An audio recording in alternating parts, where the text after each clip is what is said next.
zaman dahulu, bangsa Barat datang ke Indonesia dengan membawa misi 3G. 3G merupakan singkatan dari Gold, Glory, Gospel. Pada saat itu di Eropa, harga rempah-rempah sangat tinggi karena kondisi mereka yang buruk. Mereka berusaha mencari dan menemukan daerah-daerah penghasil rempah-rempah di belahan bumi bagian timur, seperti India dan Indonesia. Di Indonesia, terdapat banyak sekali jenis rempah-rempah, seperti merica, cengkeh, jahe, pala, kayu manis, adas, kapulaga, dan kunyit. Dengan membawa misi 3G, bangsa Barat melakukan perdagangan dan penaklukan daerah penghasil rempah-rempah. Mereka juga melakukan penyebaran agama. Salah satu dampaknya adalah membaiknya kondisi ekonomi Eropa, dan mereka memulai revolusi industri. Sejak abad 16, setidaknya ada 3 bangsa yang pernah datang dan menduduki Indonesia.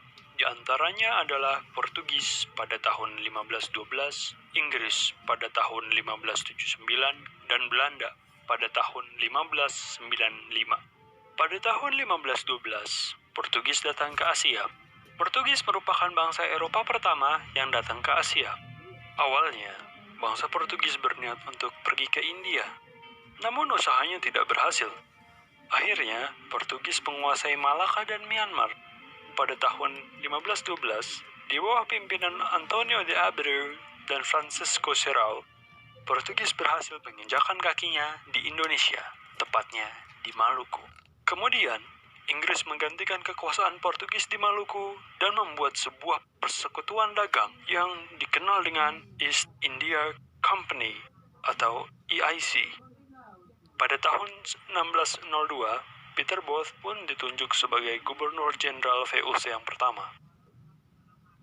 Tak lama setelah VOC berdiri, pusat perdagangan rempah-rempah dipindahkan ke Jayakarta karena posisinya yang dianggap lebih strategis. Pangeran Jayawikarta sebagai salah satu penguasa di sana mengizinkan hal ini. Beliau juga mengizinkan Inggris untuk mendirikan EIC di Jayakarta. Pada tanggal 13 Mei 1619, Jan Pieterszoon Koen berhasil membujuk penguasa setempat untuk mencabut izin EIC. Setelah kejadian tersebut, Belanda terus mendesak Inggris agar menyingkir dari Indonesia.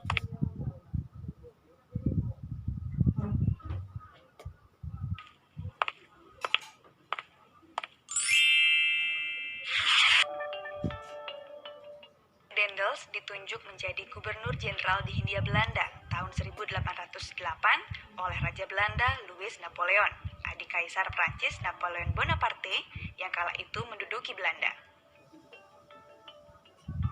Daendels diberi mandat terutama untuk melindungi Pulau Jawa dari serangan tentara Inggris yang berada di India.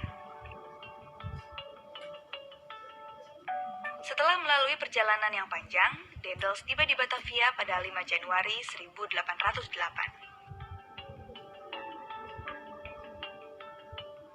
Daendels melakukan berbagai perombakan besar-besaran.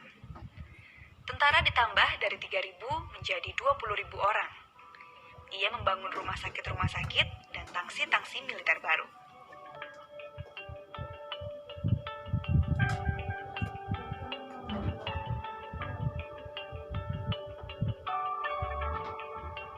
Daendels membangun pabrik senjata di Gresik dan Semarang.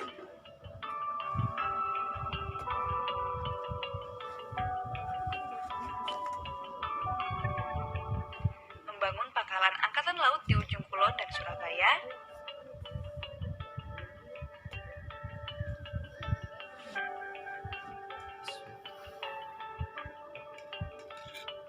Serta membangun benteng-benteng pertahanan, antara lain benteng di Mr. Cornelis yang sekarang dikenal sebagai Jatinegara, dan di Surabaya dibangunnya benteng Lodwijk.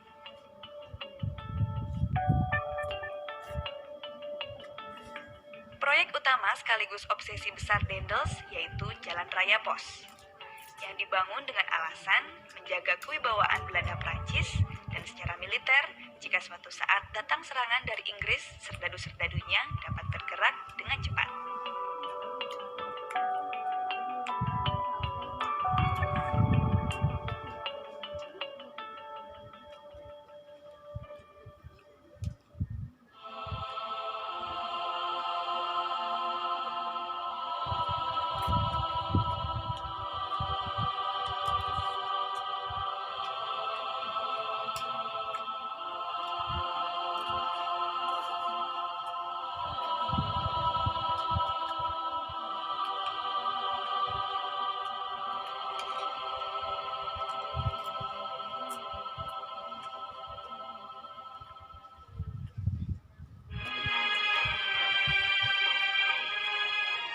Pada 1809, pembangunan Jalan Anyar Panarukan atau Jalan Raya Pos atau Jalan Dendels rampung.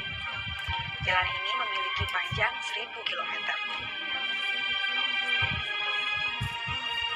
Namun, kesuksesan Dendels meninggalkan luka mendalam bagi penduduk pribumi.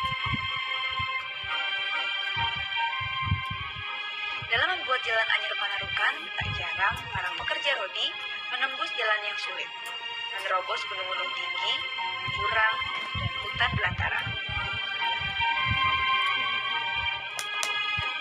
Herman W. Dendels memerintahkan pembangunan Jalan Raya Pos lewat sistem penjatahan pada para bupati yang kabupatennya dilalui jalan ini. Bila tak dapat menyelesaikan jatah sesuai waktu yang ditentukan, penanggung jawab teknis pengerahan rodi ini digantung sampai mati.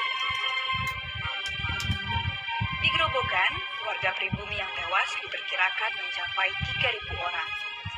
Tak terhitung lagi jumlah rakyat yang mati lantaran kelaparan, karena penyakit malaria, dan kelelahan hebat. Di sepanjang Jalan Anyar Panarukan ini, sesungguhnya terdapat kuburan massal terluas di Pulau Jawa, bahkan Indonesia. Kendati telah banyak warga yang meninggal, namun Dendels tetap meneruskan proyek ini.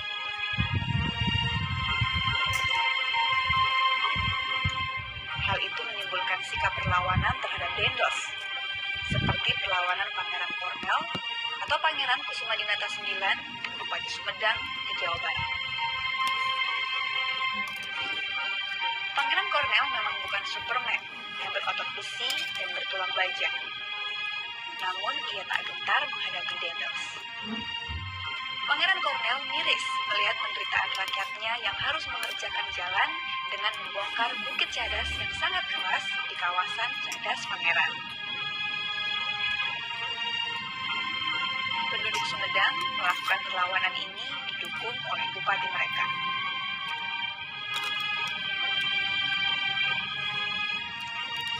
Untuk mengabadikan jasa-jasanya, masyarakat Sumedang mendirikan patung Pangeran Kornel berhadapan dengan Dendels. Pangeran Kornel digambarkan memberikan tangan kirinya ketika berjabatan tangan, sementara tangan kanannya memegang hulu keris naga sasra.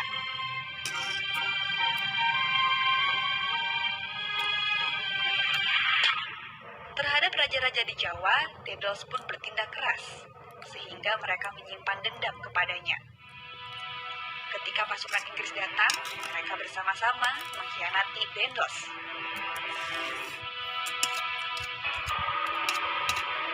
Muncullah ketidakharmonisan antara pemerintah Belanda Prancis dan pejabat pribumi. Dendels ditarik pulang ke Belanda setelah jatuhnya Napoleon. Dendels mengabdi pada Raja Willem I. Ia dikirim ke Pantai Emas di Afrika. Di sini ia terkucil, kesepian, dan wafat pada 1818.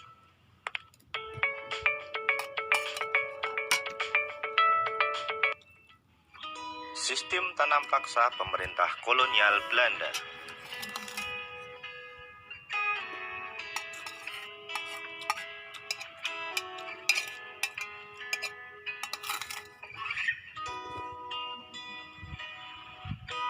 Pada masa kepemimpinan Johannes van den Bos, Belanda memperkenalkan sistem tanam paksa. Sistem tanam paksa pertama kali diperkenalkan di Jawa dan dikembangkan di daerah-daerah lain di luar Jawa. Di Sumatera Barat, sistem tanam paksa dimulai sejak tahun 1847. Saat itu penduduk yang telah lama menanam kopi secara bebas dipaksa menanam kopi untuk diserahkan kepada pemerintah kolonial. Sistem yang hampir sama juga dilaksanakan di tempat lain seperti Minahasa, Lampung, dan Palembang. Pelaksanaan tanam paksa banyak terjadi penyimpangan, di antaranya sebagai berikut. 1. Jatah tanah untuk tanaman ekspor melebihi 1/5 tanah garapan. Yang kedua, rakyat lebih banyak mencurahkan perhatian, tenaga, dan waktunya untuk tanaman ekspor, sehingga banyak yang tidak sempat mengerjakan sawah dan ladangnya sendiri. Yang ketiga, rakyat yang tidak memiliki tanah harus bekerja melebihi 1/5 tahun. Yang keempat, waktu pelaksanaan tanam paksa ternyata melebihi waktu tanam padi atau 3 bulan, sebab tanaman-tanaman perkebunan memerlukan perawatan terus-menerus. Yang kelima, setiap kelebihan hasil panen dari jumlah pajak yang harus dibayarkan kembali kepada rakyat ternyata tidak dikembalikan kepada rakyat.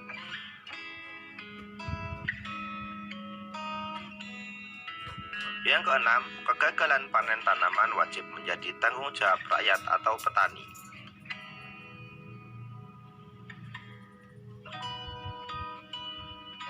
Adanya penyimpangan-penyimpangan pelaksanaan tanam paksa membawa akibat yang memberatkan rakyat Indonesia.